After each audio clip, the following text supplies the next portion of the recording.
ہم کریں گے ہر مظلوم کی حمایت۔ السلام علیکم، میں ہوں حورین فاطمہ اور آپ دیکھ رہے ہیں حمایتی نیوز HD چینل۔ نظر ڈالتے ہیں آج کی اہم خبروں پر۔ روزنامہ حمایتی نیوز سرجانی ٹاؤن میں مبینہ منشیات فروشی اور جرائم پیشہ عناصر کی سرپرستی کے الزامات، شہریوں نے شفاف تحقیقات کا مطالبہ کر دیا۔ کراچی خصوصی رپورٹ محمد امیر خان ذیشانی کراچی کے علاقے سرجانی ٹاؤن سے مبینہ طور پہ منشیات فروشی، جوا سٹے اور دیگر غیر قانونی سرگرمیوں کے حوالے سے سنگین الزامات سامنے آئے ہیں۔ بعض شہریوں اور مقامی ذرائع نے دعویٰ کیا ہے کہ علاقے میں چند بااثر عناصر کھلے عام غیر قانونی کاروبار کر رہے ہیں اور خود کو قانون سے بالاتر ظاہر کرتے ہیں۔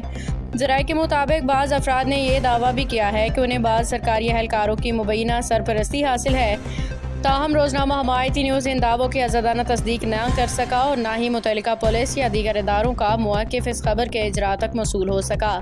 علاقہ مکینوں نے مطالبہ کیا ہے کہ IG Sindh police, DIG west, SSP west, anti narcotics force ANF، Sindh rangers, محکمہ اینٹی کرپشن اور دیگر متعلقہ ادارے ان الزامات کی غیر جانبدارانہ شفاف تحقیقات کریں۔ اگر کوئی سرکاری اہلکار یا جرائم پیشہ عناصر قانون کی خلاف ورزی میں ملوث پائے جائیں تو ان کے خلاف بلا امتیاز قانونی کارروائی کی جائے۔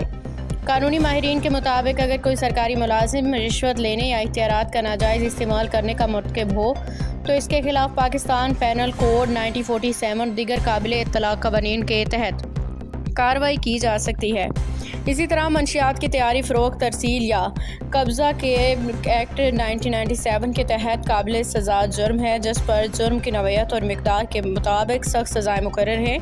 عوامی حلقوں نے مطالبہ کیا ہے کہ اگر الزامات درست ثابت ہوں تو ذمہ دار عناصر، خواہ وہ جرائم پیشہ افراد ہوں یا سرکاری اہلکار، سب کے خلاف قانون کے مطابق بلا امتیاز کارروائی کی جائے تاکہ شہریوں کا قانون نافذ کرنے والے اداروں پر اعتماد مزید مضبوط ہو سکے۔